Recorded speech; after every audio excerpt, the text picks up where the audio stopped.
कभी आपने सोचा है कि इस जीवन में सबसे बड़ा सत्य क्या है? हम प्रेम करते हैं, हम सपने देखते हैं, हम धन, रिश्ते और सम्मान के पीछे भागते हैं, लेकिन एक दिन सब कुछ बदल जाता है। क्यों? क्योंकि इस संसार का नियम है परिवर्तन।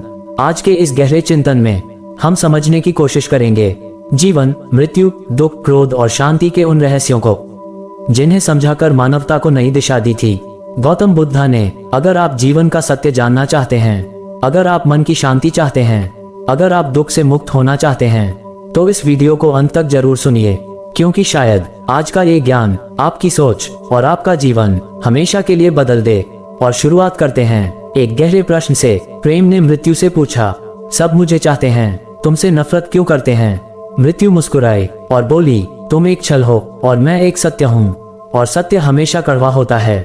तथागत गौतम बुद्धा कहते हैं, इस संसार में जो भी है वह अनित्य है। अनित्य का अर्थ है जो स्थायी नहीं है। जो आज है वह कल बदल जाएगा। हम देखते हैं कि बचपन धीरे धीरे युवावस्था में बदल जाता है, और फिर वृद्धावस्था आ जाती है। सुबह होती है, फिर शाम हो जाती है, फूल खिलते हैं, फिर मुरझा जाते हैं। जीवन का यही नियम है, परिवर्तन। लेकिन मनुष्य की सबसे बड़ी भूल यह है कि वह बदलने वाली चीजों को स्थायी मान लेता है।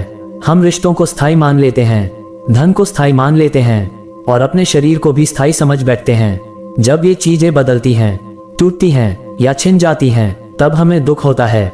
बुद्ध कहते हैं, जो व्यक्ति यह समझ लेता है कि संसार की हर चीज बदलने वाली है, वह दुख से मुक्त होने की दिशा में पहला कदम उठा लेता है, क्योंकि तब वह चीजों को पकड़कर नहीं बैठता। वह जीवन को जैसा है वैसा ही स्वीकार करना सीख जाता है। बुद्ध कहते हैं, क्रोध को पकड़कर रखना ऐसा है जैसे किसी दूसरे पर फेंकने के लिए हाथ में गर्म कोयला पकड़ना। सोचिए, अगर आप किसी से बहुत क्रोधित हैं, तो सबसे ज्यादा जलन किसे होती है? आपको। क्रोध में मन अशांत हो जाता है, नींद खराब हो जाती है, मन में बार बार वही घटना घूमती रहती है। जिस व्यक्ति पर आप क्रोधित हैं, वह शायद आराम से सो रहा हो, लेकिन आप अपने भीतर जलते रहते हैं। बुद्ध हमें सिखाते हैं कि क्रोध को दबाना नहीं, बल्कि समझना चाहिए। जब हम समझते हैं कि सामने वाला भी अज्ञान में है, दुख में है या परिस्थितियों का शिकार है, तब हमारे भीतर करुणा पैदा होती है, और जहाँ करुणा होती है वहाँ क्रोध टिक नहीं पाता। बुद्ध कहते हैं, मन ही सब कुछ है। आप जैसा सोचते हैं वैसे ही बन जाते हैं। अगर मन में नकारात्मक विचार भरे होंगे तो जीवन भी नकारात्मक हो जाएगा। अगर मन में करुणा, प्रेम और शांति होगी तो जीवन भी वैसा ही बन जाएगा। मन एक खेत की तरह है। अगर आप उस खेत में कांटे बोएंगे तो कांटे ही उगेंगे, अगर फूल बोएंगे तो फूल उगेंगे। इसलिए बुद्ध कहते हैं कि मन की रक्षा करना सबसे बड़ा साधना है, क्योंकि हमारा हर शब्द, हर कर्म और हर निर्णय मन से ही जन्म लेता है। जब मन शांत होता है तो जीवन भी संतुलित हो जाता है। एक सुंदर संवाद है। प्रेम ने मृत्यु से पूछा, सब मुझे चाहते हैं, तुमसे नफरत क्यों करते हैं? मृत्यु मुस्कुराई और बोली, तुम एक छल हो और मैं एक सत्य हूँ। इस संवाद का अर्थ बहुत गहरा है। मनुष्य प्रेम के नाम पर अक्सर आसक्ति को पकड़ लेता है। वह सोचता है कि जो चीज उसे सुख दे रही है वह हमेशा उसके साथ रहेगी, लेकिन मृत्यु हमें ये याद दिलाती है कि इस संसार में कुछ भी स्थायी नहीं है। मृत्यु का सत्य हमें डराता है, क्योंकि हम अस्थायी चीजों को स्थायी मानकर जी रहे होते हैं। लेकिन बुद्ध कहते हैं, जो व्यक्ति मृत्यु के सत्य को स्वीकार कर लेता है वही वास्तव में जीवन को सही ढंग से जी पाता है, क्योंकि उसे पता होता है कि हर क्षण अनमोल है। बुद्ध ने कहा, जीवन में दुख है, लेकिन दुख का कारण भी है, और दुख से मुक्ति का मार्ग भी है।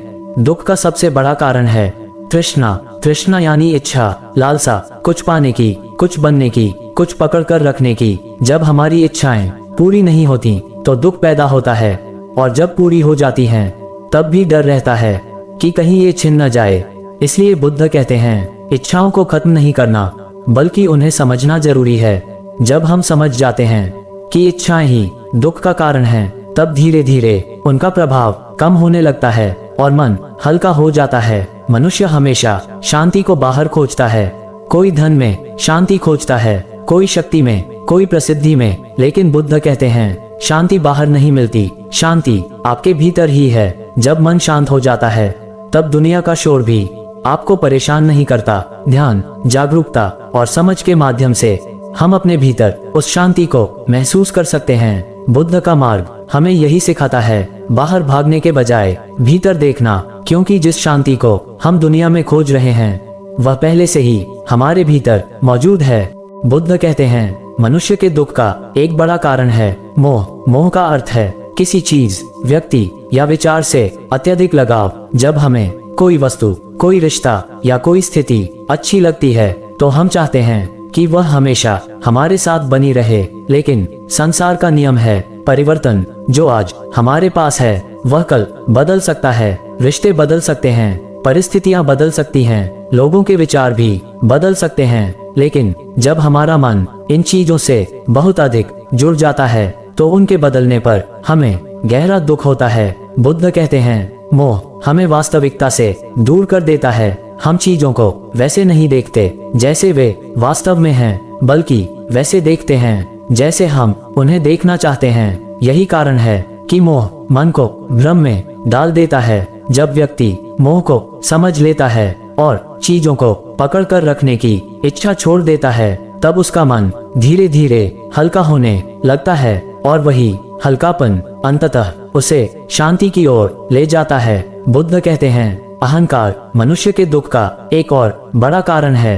अहंकार का अर्थ है अपने आप को दूसरों से बड़ा समझना। जब मनुष्य अपने ज्ञान, धन, पद या शक्ति पर गर्व करने लगता है तो धीरे धीरे उसके भीतर अहंकार पैदा होने लगता है। लेकिन बुद्ध हमें याद दिलाते हैं कि इस संसार में कुछ भी स्थायी नहीं है। आज जो व्यक्ति शक्तिशाली है वह कल कमजोर भी हो सकता है। आज जो धनी है वह कल निर्धन भी हो सकता है। इसलिए बुद्ध कहते हैं, अहंकार करना वास्तव में अज्ञानता का संकेत है। जो व्यक्ति सच में ज्ञान को समझ लेता है वह विनम्र हो जाता है, क्योंकि उसे यह समझ आ जाती है कि संसार में हर चीज परिवर्तनशील है। और जब मनुष्य विनम्र हो जाता है तब उसके भीतर करुणा और समझ का जन्म होता है। बुद्ध के मार्ग का सबसे सुंदर गुण है करुणा। करुणा का अर्थ है दूसरों के दुख को समझना और उसे कम करने की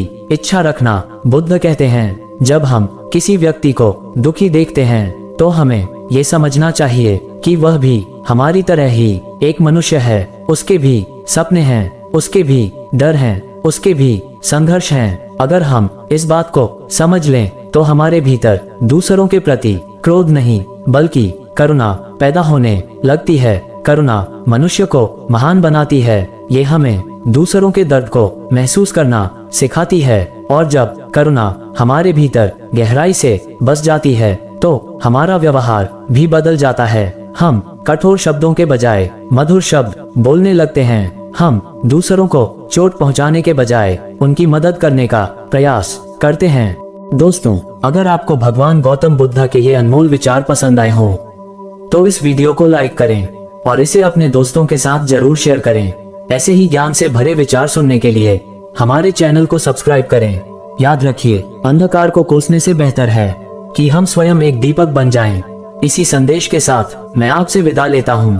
फिर मिलेंगे एक और प्रेरणादायक विचार के साथ। नमो बुद्धाय।